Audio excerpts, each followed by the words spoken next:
السلام عليكم ملك سجوكتنا بايدين سلام يا isku soo naqad wanaagsan kusoo dhawo kanalka Afifa Warsame saayida ugu faraxsan inaan mar kale soo laabtay marka hadafku weyn maanta wuxuu yahay mise aan rabo mowduuca rabo inaan ka hadlaa wuxuu yahay buuga adkaysi oo ma aragtay buuga Cabdiraxmaan Cabdishakuur runtii buuganeeto waa buug meel fog la gaarsiiyay oo xitaa ilaa hadda Mareykanka uu ma aragtay qoraagu gaarsiiyay gobolada wadanka badi waa la wada gaarsiiyay marka buugaas aan rabnaa inaan ka hadalno nuxurka ku jiro waxa uu ku saabsan yahay ma u qalma buugan attentionka uu helay yani falcelinta uu helay qarashkiisa waxaasoo dhan gadaala kaga hadli doona laakiin maadaama buugga uu yahay buug saaid weyn ilaa ma aragtay 318 page waaye waxyaabaha ku jiro dhan kama wada hadli doono laakiin waxaan isku dayaynaa inaan waxyaabaha xogta ku jirta aan ma aragtay isku kooxayno يعني isku kooxayna waxaan ka wadaa aan dhinacyo isku rarno tusaale ahaan marka koowaad ka hadalno isaga barbaartiisa soo koritaankiisa yani soo koritaankiisa marka ku ilaa heerkiisa waxbarashada waxyaabahaasito kamid ahaayo kadib siyaasadda soo galitaankiisa kadib haddana ilaa hadda meesha uu joogo kadib waxaan marka fiirinaynaa mowqifkiisa ku aadan ma aragtay qabiilka mowqifkiisa ku aadan diinta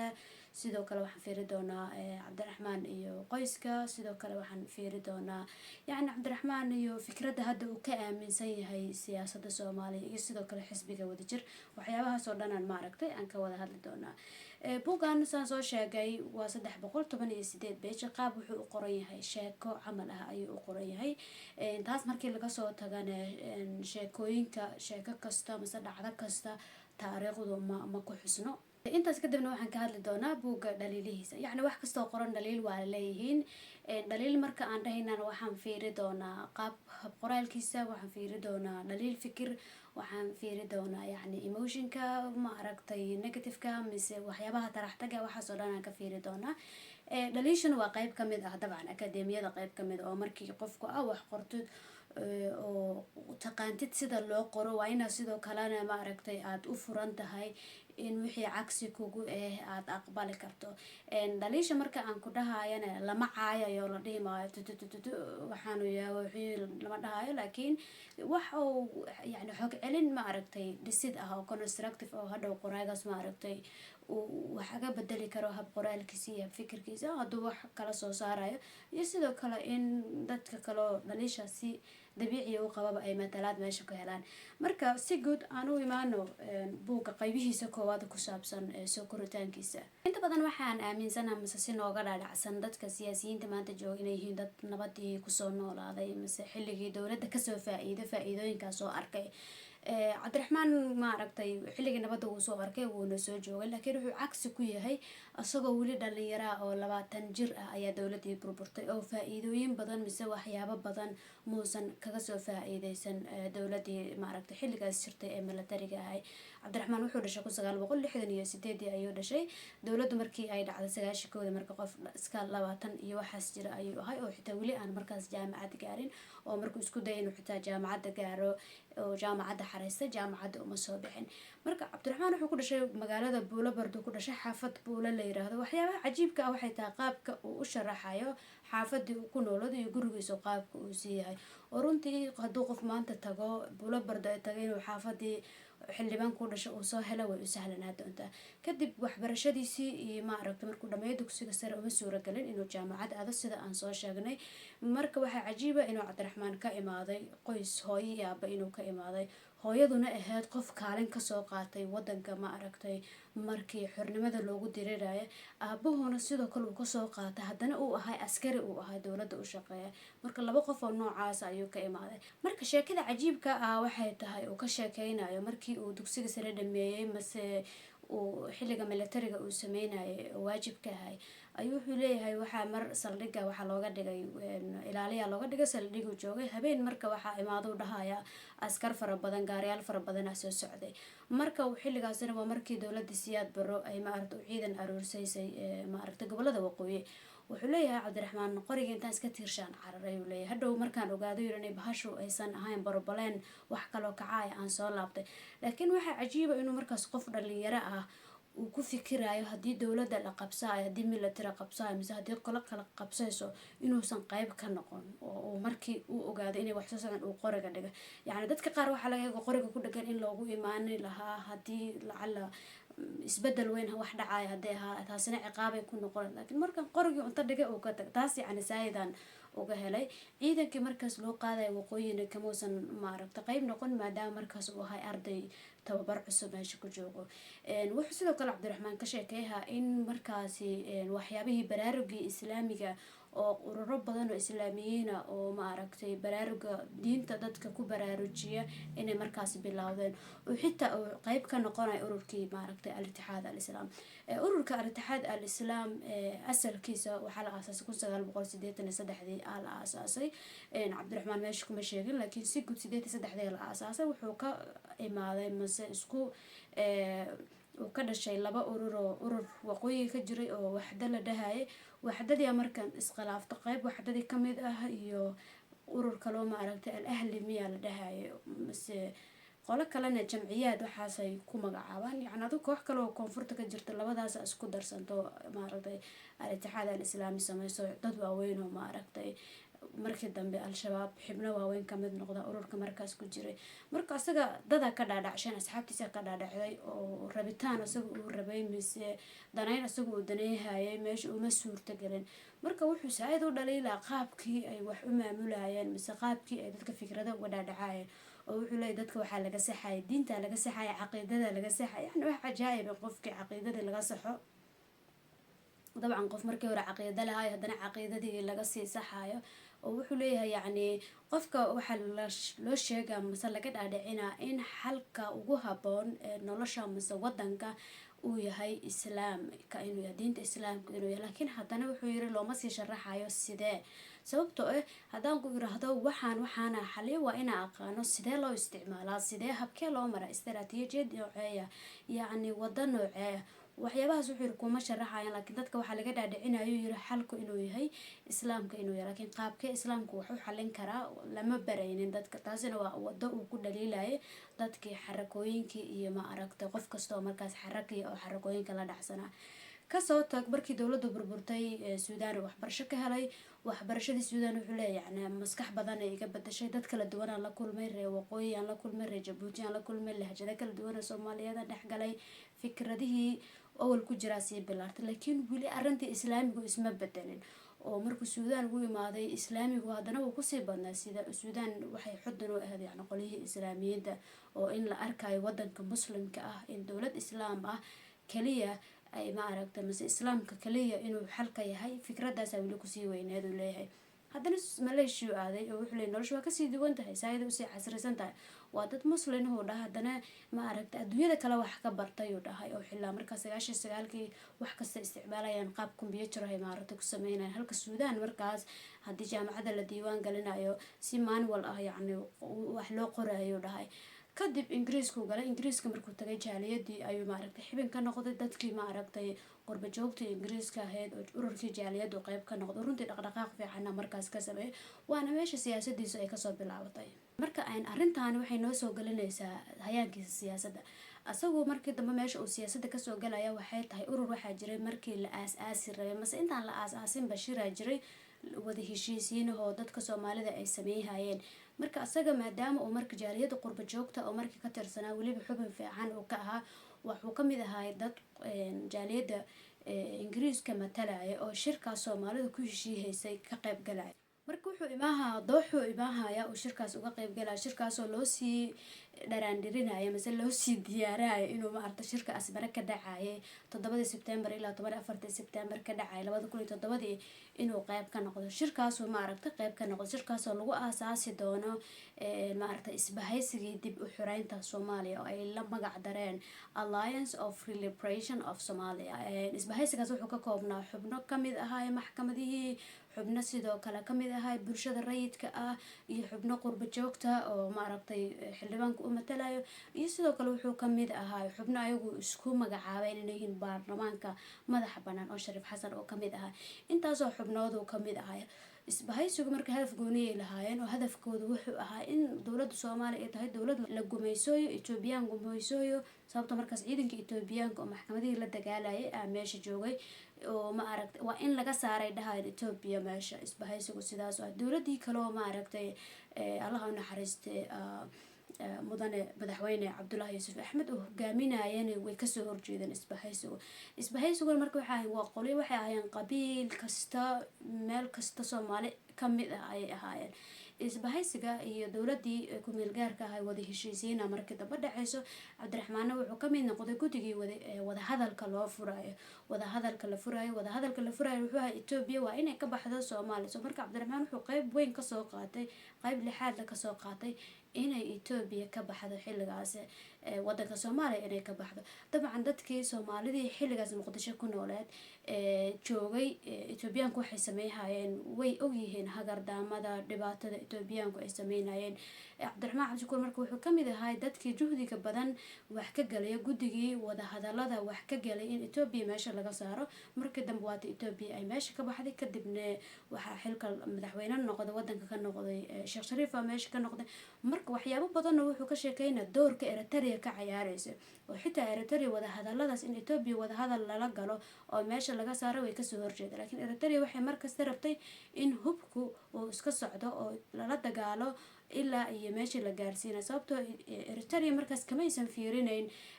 dadka Soomaalida oo dagaal laakiin waxay ka fiirinaysay colaadda ayada Ethiopia u qabto soo hadafku wuxuu ahaa inay ku dagaalayso Eritrea xitaa qoliyaha isbahaysiga ay ka dhaadhicinaysay inuusan dagaalkaani marnaba uusan joogsan marka Cabdiraxmaan marka qoliyihii wuxuu kamid ahaa markii dambe fikradan Eritrea aan qaadan laakiin ku fikiray dagaalkan hadduu sii socdo dad badan sii baaba'aya dad badan ku la'anaya marka waa in Ethiopia ay meesha ka baxdo yani si bila shuruuda inay meesha ka baxdo intaas kadib dowladii oo Sheekh Shariif la soo dhisay markii dowladii Sheekh Shariif la soo dhisay Cabdiraxmaan wuxuu noqday wasiirkii oo wasaaradda qorsheynta ayuu noqday iyo arrimaha dibadda laba wax isku xiran ay ahaayeen adigu waxa dhan way koobnaan laakiin mid cajiibka ah wuxuu leeyahay markaan wasiirka noqday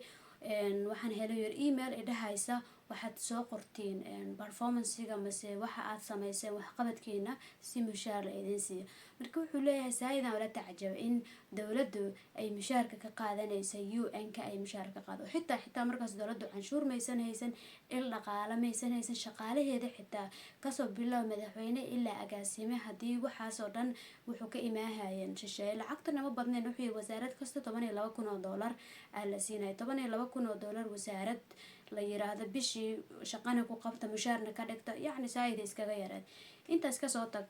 Cabdiraxmaan hadhow xilka uu iska casili doonaa waxyaabaha uu casila maxaa waaye waxaa meesha laga dhaadhacayay Sheekh Shariif iyo kooxdiisa inay wada hadal la sameeyaan ahli sunna dib u heshiisiin la sameeyo Cabdiraxmaan wuxuu ka soo horjeeday dowladda wuxuu leeyahay hadda la dhisay hadda dib u heshiisiin laga soo baxay yaan qolo kale nul ku soo dhisin oo ahli sunna leeyahay oo yaan dib heshiisiin kale meesha yaan nul ku furin laakiinse qoliyaha ahli sunna Ethiopia kastoo riixaysay wada hadalka in markasta markala dib heshiisiin la furo ahli sunna meesha lagu soo daro qasab maaragta si hadii mar meesha lagu soo darana qabiila wax lagu qaybsana ahli sunna ala cid ka imaayso la yaqaan hadii meeshaas imaadaan qoladaas imaadaan Cabdiraxmaan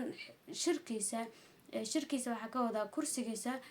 hawadu ka baxaya baayo mise abooyaasha kale oo maaragta ahli sunnada waxay ku qabsanayaan marka ninkan kursigiisa gorgorta la galshay waa markaas markuu uu iscasilayo intaas kadib Cabdiraxmaan shaqooyin badan uu soo qabanay oo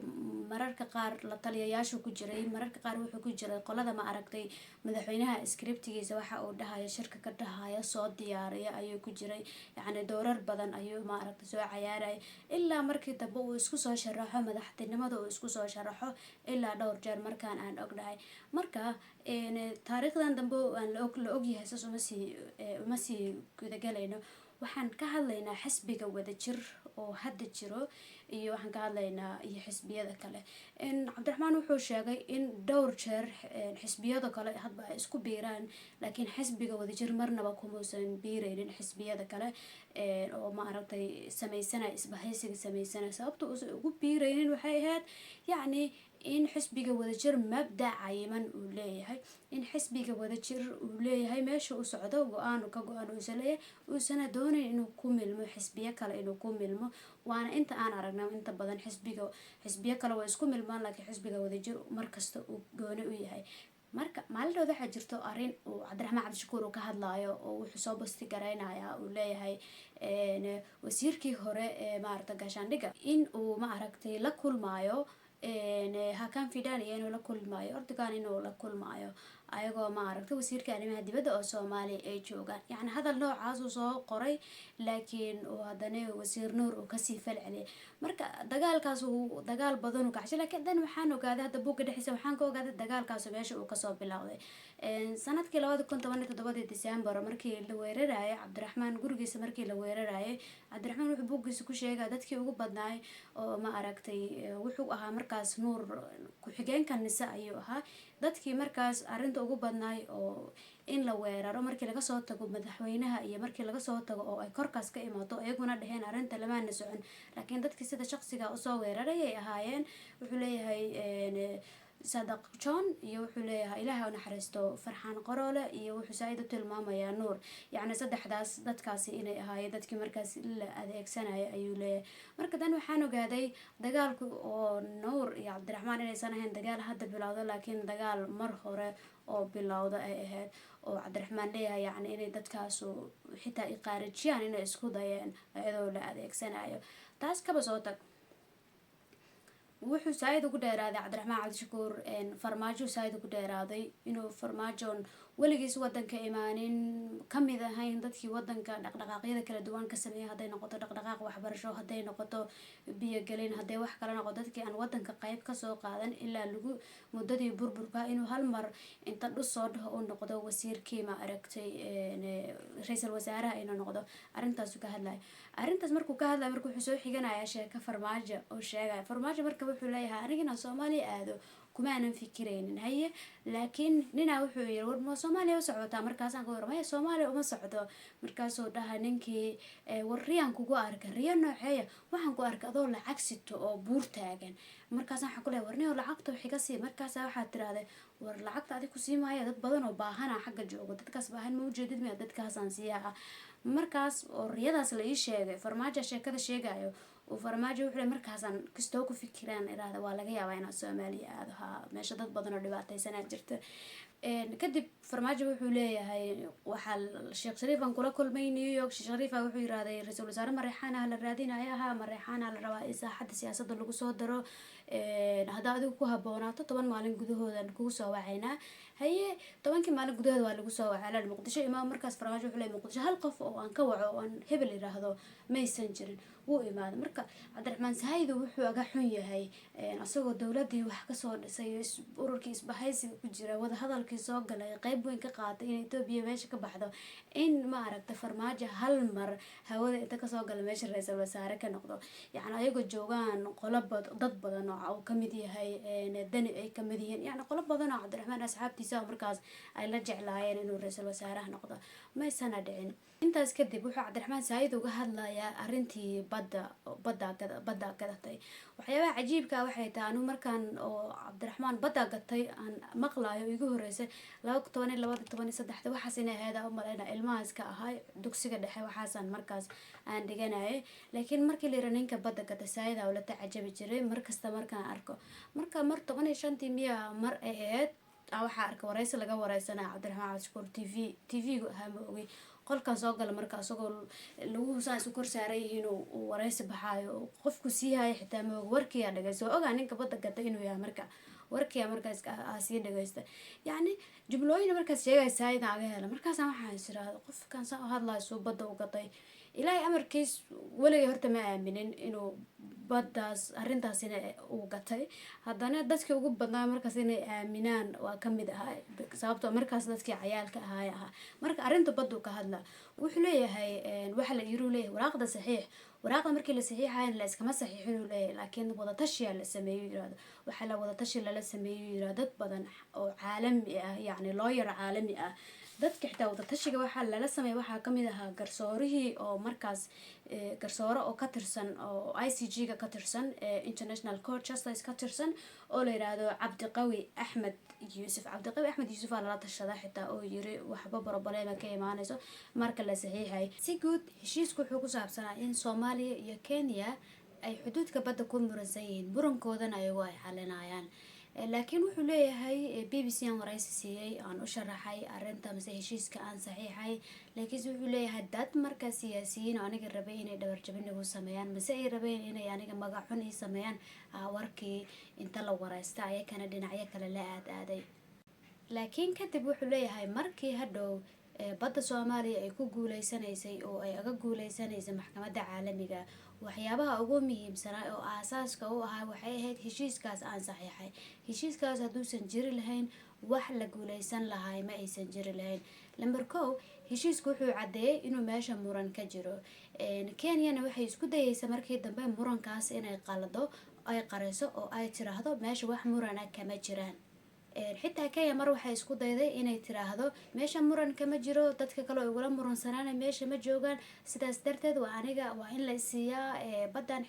xuduudkan la ii saxiixo maadaama dadkii igu qabsan lahaa meesha aysan joogin, ayadoo la raacayo sharciga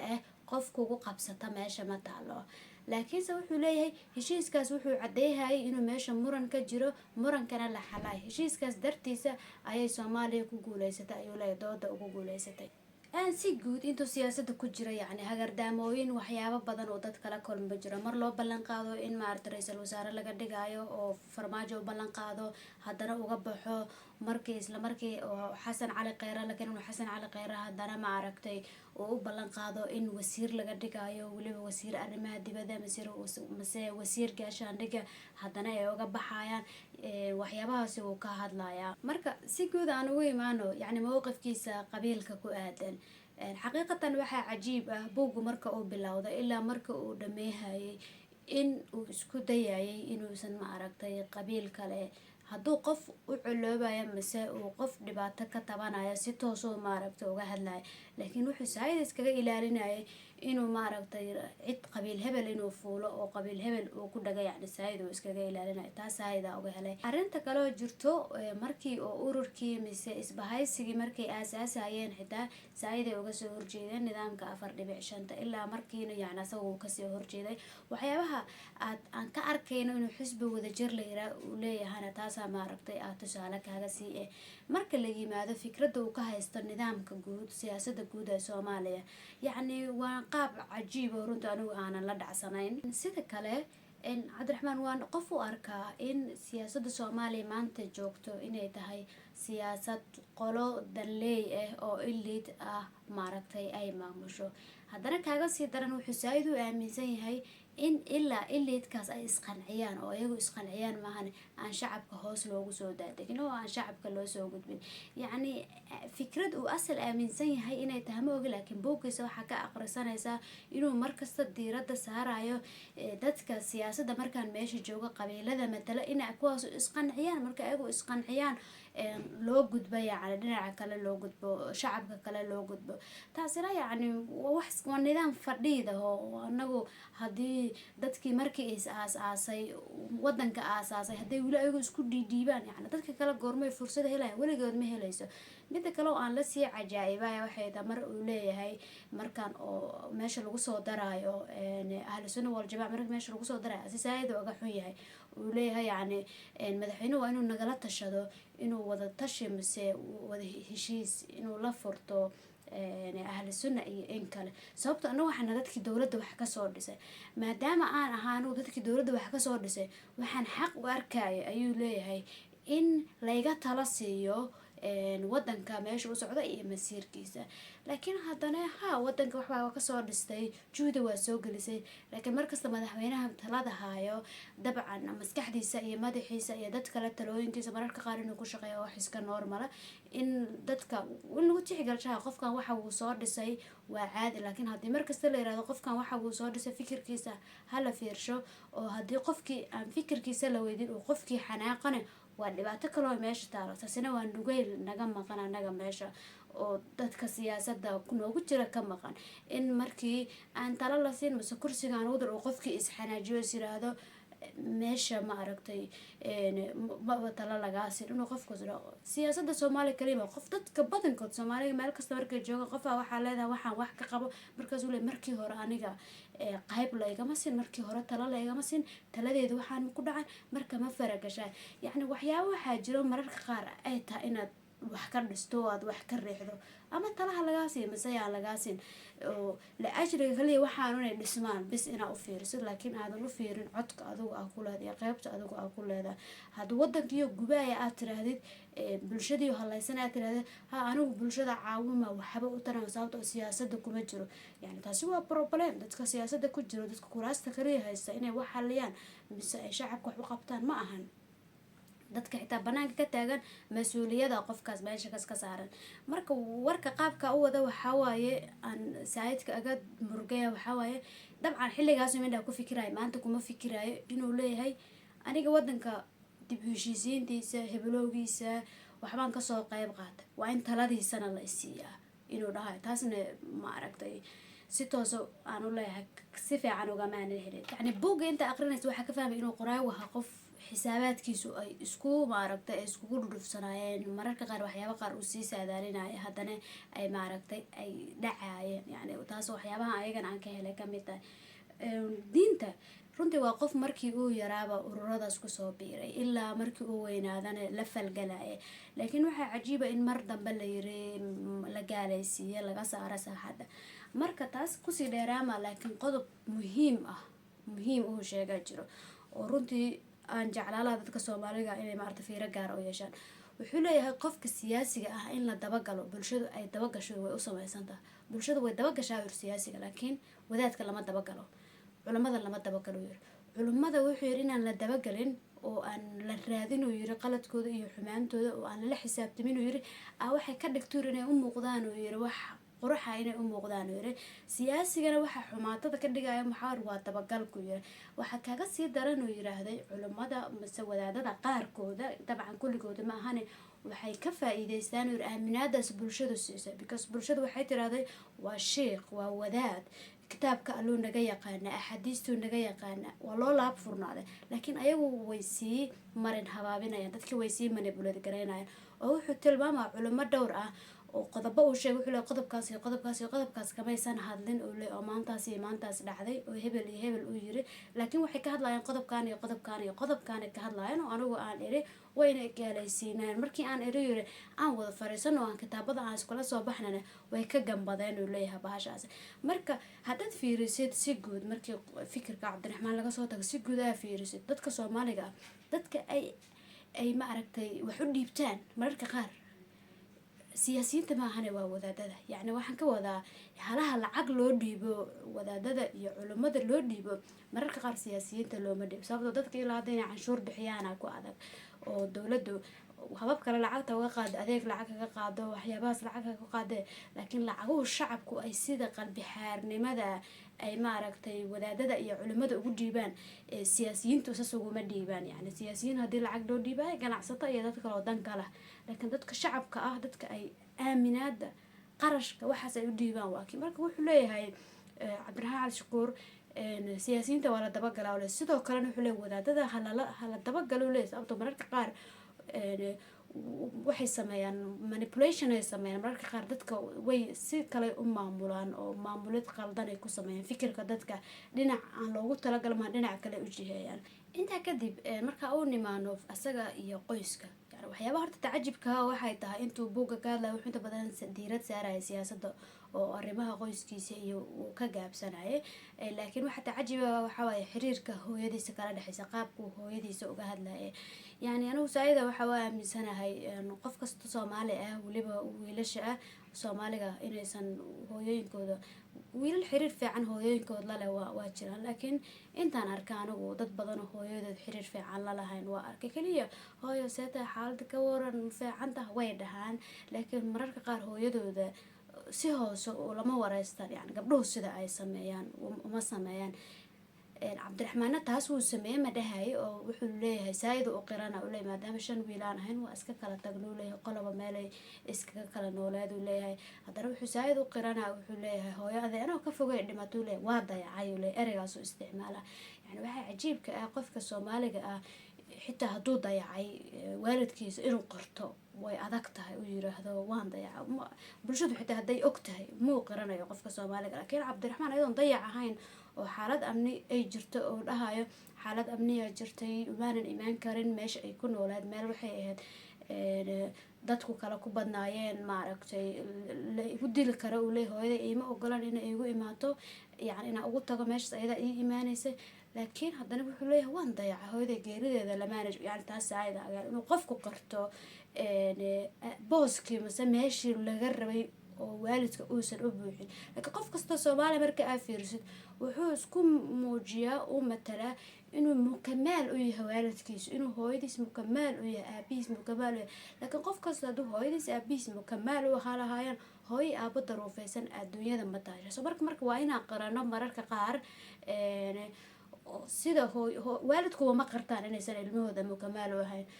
laakiin waa inaan qarano mararka qaar waxa naga qaldan oo maarta dhacay si wax looga barto mise loo hagaajiyo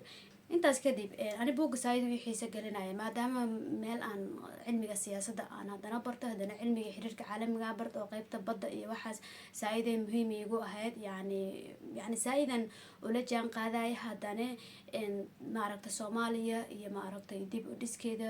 sida dib u heshiisiinta loosan waxyaabahaasna ay aan la socday oo inta badan waxyaabaha aan darasay ay ahayd yani saayidu maaragtay sadar kastoo buugga kamida oo nuxur iigu sameynayo muhiim oo iigu sameynayo si guud cashirka ugu badan oo aan ka bartaa waxaa waaye yani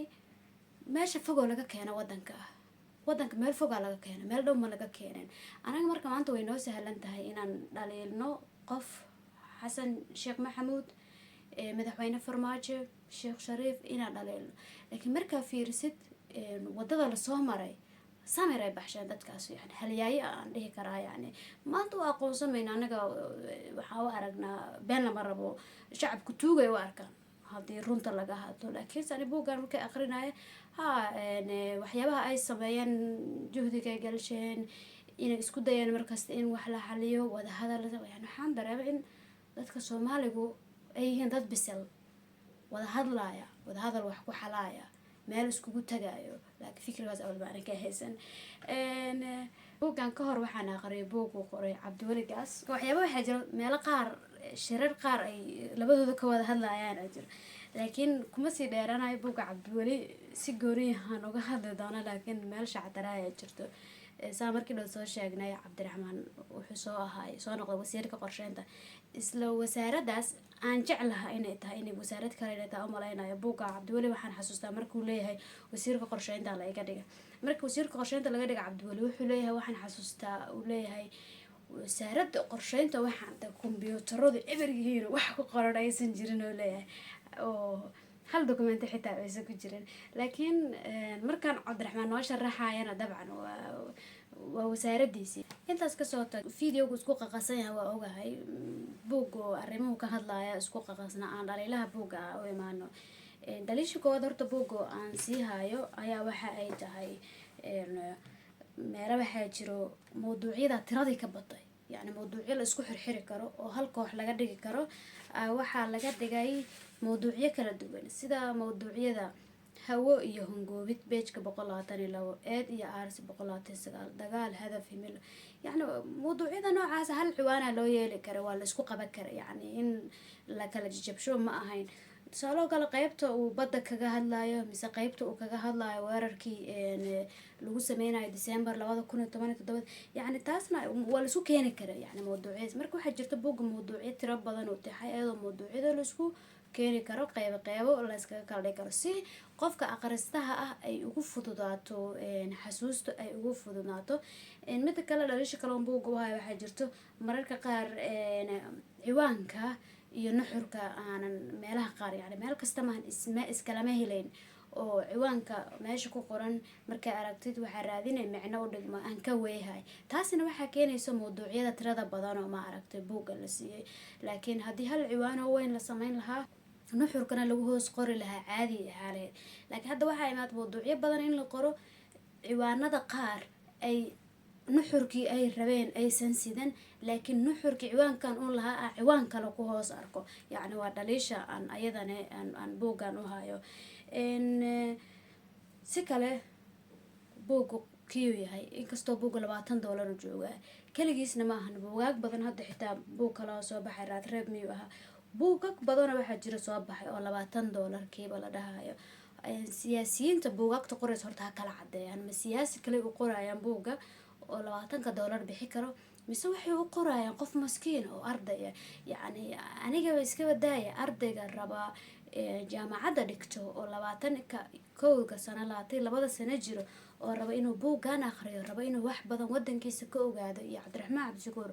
yacni sidee buuggaas ku helayaan? at least waa in qofka ardayga discount loo sameeyo, la yiraahdo qofkii ardaya waa inuu intaas u gato, dadka aan ardada ahayn, dadka shaqaalaha waa inay intaas u gataan. waa ogahay publicationka wadada soo mareyso waxaaseeto waa problem, laakiin xilli ma joogno buug lacag laga sameeyo. xilli waxaan joognaa ay tahay bulshadeena inaan wax akhriska la qabadsiino, bulshadeena wax akhriskooda iyo wax qoridooda ay saa'idka u hooseyso ay tahay in kor loo qaado. xilli noocaas aan joognaa. marka halahaasaa kusoo kooba muuqaalka uu dheeraad doona ayaa u malaynaa. insha allah haddaad meeshaan nala soo gaartay saa'ida u mahadsan tahay. marar kale inaan isku imaano saa'ida u jeclaalahay buugaag kale waxyaabo kale aan ma aragtay aan soo sameeyay, inuu ilaahay saaxadda si fiican iigu soo celshanay isoo duceey insha allah. marka macsalaama saa'ida mahadsantiin.